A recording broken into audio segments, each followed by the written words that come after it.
نبیل گبول جو ہے پہلے بھی میرا ایک نقصان کر چکا ہے. میرے ساتھ کرسی پر بیٹھا میرے آئی فون پہ بیٹھ گیا تھا, جب اٹھا تو وہ آئی پیڈ بن چکا تھا. دوسری بات یہ نبیل گبول صاحب جو ہیں وہ خود دیکھیں اس کو بنارسی ٹک کہتے ہیں لیاری میں, اور خود اس کا لیڈر جو ہے وہ 28 گیر آیا ہے. حضرت جو ہیں وہ خام میں بول پڑے. اب حضرت آج کل تو پی ٹی آئی والے مجھ سے خاموش ہو گئے, میری تو ویسی زبان جو ہے وہ مخالف کو ڈھونڈتی ہے. لہذا اب انشاءاللہ نبیل گبول صاحب جو ہیں اس کی طبیعت وقتاً فوقتاً صاف کرتا رہے. پارلیمان کے اندر آپ لوگ معزز اراکین جتنے بھی ہیں ڈیفینیٹلی آپ لوگوں کو ہم فالو کرتے ہیں, پاکستان 25 کروڑ عوام فالو کرتی ہے. اگر یہ اس طرح کی پارلیمنٹ کے اندر زبان بولی جائے گی, یہ پارلیمنٹ کے اندر تو نہیں بول رہے ہیں, میں ویسے لیکن جو آج کل چل رہا ہے پارلیمنٹ نہیں, اگر ادھر بھی ضرورت پڑی تو بول لیں گے, آپ بے فکر رہیں. لیکن یہ ہے کہ نبیل گبول صاحب ابھی میں نے دیکھا وہ آ رہا تھا ایوان میں, تو یہ جب چلتا ہے آپ نے دیکھا ہوگا ماشاءاللہ وہ خود بتا رہا تھا کہ وزن مشین پہ میں کھڑا ہو گیا تو وہ جناب علی اس پہ جو ہے وہ لکھا ہوا تھا ٹو بی کنٹینیوڈ اسکرین پہ, مزید آگے چلیں, یعنی جاری تھا, یعنی وہ بتا رہا تھا کہ اس کا وہ اپنا ویٹ ریچرڈ اسکیل پہ کراتا ہے. آذربائیجان کا انتخابات کو آپ نے وزٹ کیا اور انتخابات دیکھے, پاکستان کے اندر بھی آپ نے انتخابات دیکھے, کیا فرق محسوس کیا؟ بس جی اثر ایک جیسا تھا. یہاں پہ بھی چیف الیکشن کمشنر تھے اور شومی قسمت وہاں بھی آ گئے ہمارے چیف الیکشن کمشنر, تو نتیجہ بھی ذرا تھوڑا سا حسب توقع ہی آیا ہے. وہاں پہ بھی وہی لوگ جیت گئے جو حکمران تھے.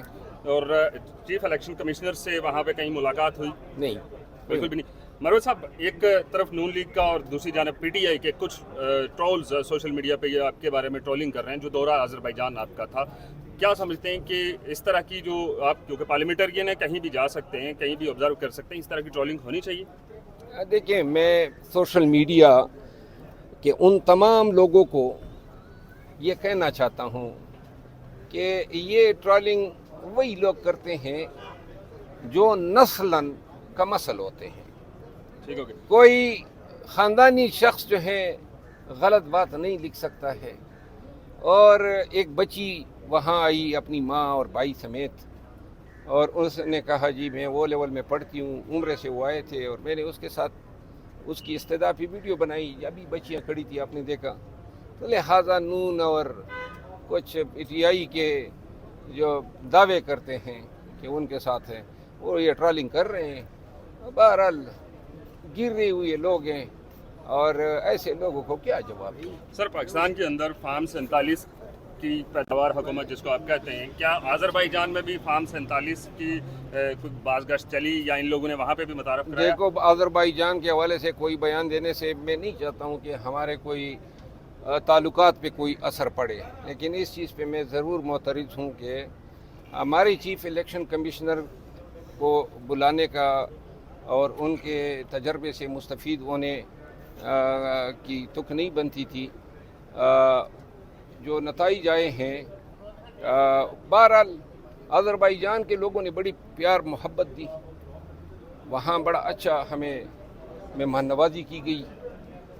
اور تیسری بات یہ ہے کہ پاکستان تحریک انصاف کے کئی ایم این ایز بیرونی ملک دوروں پہ اس طرح کی سرکاری اس میں جا چکے ہیں, تو لہٰذا میرے جانے سے اگر کسی کو خارش ہو رہی ہے تو علاج کرائیں اپنا. سر 8 ستمبر کو جلسہ ہونے جا رہا ہے, آپ انتظامی کمیٹی کے اندر نہیں ہیں, آپ کو کیا ذمہ داریاں دی گئی ہیں؟ اور انتظامی کمیٹی جو یہاں جلسے کی تھی اسلام آباد میں ہوں, لیکن آپ اپنے آپ کو اپڈیٹ, انتظامی کمیٹی آرگنائزنگ کمیٹی کا میں ممبر ہوں.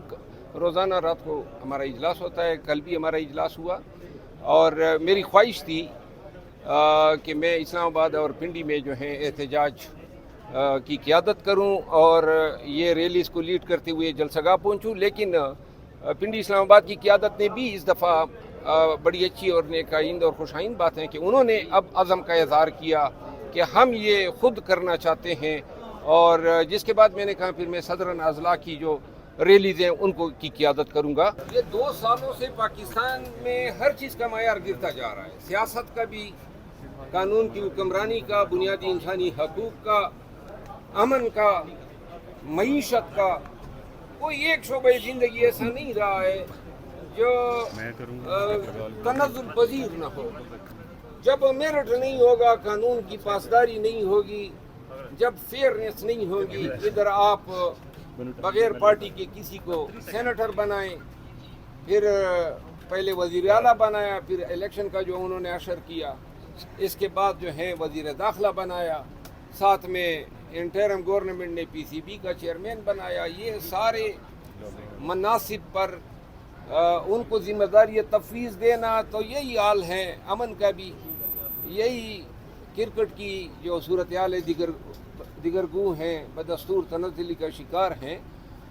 मेरा ख्याल नहीं है कि उनको ये चेयरमैन पीसीबी की मनसब पे रहना चाहिए। क्या इलाज है सर? क्रिकेट तो मकबूल खेल है। मैं खुद क्रिकेटर तो नहीं हूँ, लेकिन जिसका काम उसी को साजे, जो क्रिकेट के शोबे से वाबस्ता लोग हैं, उन्हीं को जो है ये जिम्मेदारियाँ तफवीज़ करनी चाहिए। मोहसिन नकवी साहब ने कहा था कि टीम में ग्रुप बंदी है, इस पर सर्जरी करेंगे, अभी तक कुछ नहीं हुआ। ये टीम में ग्रुप बंदियाँ तो नहीं है, असल में पीसीबी के चेयरमैन के पर्क्स एंड प्रिविलेजेस इतने ज़्यादा हैं, इतने लोगों को वो नवाज सकता है, ठेके हैं, टीवी के ठेके हैं, कॉन्ट्रैक्ट्स हैं, अरबों रुपए का गेम है। तो ये लिहाजा जब तक ये पीसीबी के चेयरमैन जो है उसकी आमदन जो है वो तो स्टेट बैंक के गवर्नर से ज़्यादा है, तो यही चीज़ अगर होगी तो फिर इस मनसब के लिए हर एक भागेगा और फिर यही असर होगा क्रिकेट का। इस पे खैर खुद भी कानून के ताबे हैं, बालातर कोई नहीं है, यही तो हम कह रहे हैं।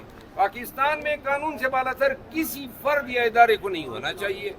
और खान साहब के हवाले से अगर खान के खदशात हैं तो खान के साथ इन्होंने कौन सा ऐसा अमल है जो न किया हो। तमाम ज़्यादतियाँ, ज़ुल्म जबर जो हैं इनका तसलसल है। कितने फालतू लकू बेबुनियाद मज़ाक खेस खान पे केसिस खान पे बनाए। लिहाजा ये जो अब फैज़ की गिरफ्तारी के बाद जो शोशा छोड़ा जा रहा है कि ये हो जाएगा वो हो जाएगा, बहरहाल मैं इस हवाले से एक जवाब तफसीली। सर, अख्तर मेंगल ने कल इस्तीफा दिया है और ये कहा है कि हमारी आवाज़ दीवानों में नहीं सुनी जा रही। पीटीआई भी इस खदशे का इजहार करती है, तो आप लोग फिर इस्तीफा क्यों नहीं देते? उन्होंने तो इस्तीफा दे दिया सर। अख्तर मेंगल साहब जो हैं वो एक मजबूत तवाना आवाज़ हैं और हमें बड़ा अफसोस है, उनको इस्तीफ़ा वापस लेना चाहिए। अगरचे उनकी बात दुरुस्त है कि ऐवान में आवाज़ जो है किसी, वो कहते हैं ना, नकार खाने में तोती की आवाज़ गूंज रही है, तो तोती की आवाज़ जो है उस पर कोई तवज्जो नहीं दी जा रही है। बलूचिस्तान में रूमी का शिकार हैं, उनके हल्के की उन्होंने मिसालें दी हैं। बहरहाल हमारी पार्टी के लीडर्स भी आज गए उनके पास और हुकूमत की तरफ से भी एक डेलीगेशन जा रहा है, शायद उनको परसुएट कर लेंगे वो अपने इस्तीफा हो सकता है। एक जब इल्ज़ाम ये हो कि किसी आर्मी ऑफिसर या सिपाही या जर्नल के साथ मिलके उन्होंने बगावत की प्लानिंग की है, और दूसरी सूरत तब मुमकिन है जब किसी आर्मी ऑफिसर के साथ मिलके किसी दुश्मन मुल्क के लिए मखबरी या जासूसी की हो। ऐसे दोनों इल्ज़ाम न फैज़ पे हैं और न कभी खान। तो लिहाजा खान साहब की ये जो बातें हो रही हैं, पीटीआई के लोगों को सिर्फ डराया जा रहा है। 8 सितंबर के वैसे आपने वीडियो पैगाम भी दिया और इस वक्त आपने क्या निकले, पिछली बार भी दिया था, इस बार और पिछली बार में क्या फ़र्क पैगाम? नहीं, इस बार और पिछली बार के पैगाम में ये फ़र्क है कि लास्ट टाइम हमने दावे किए थे, इस टाइम इंशाल्लाह अब हमने जिम्मेदारी ली है।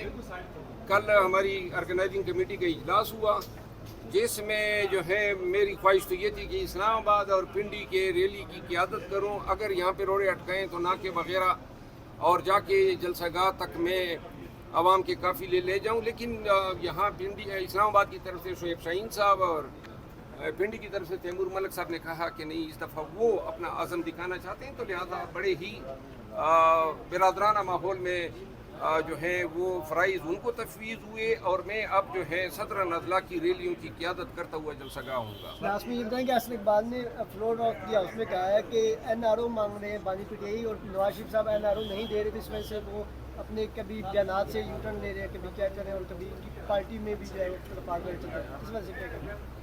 एहसान इकबाल साहब जो हैं अपनी सीहत पे तवज्जो दें।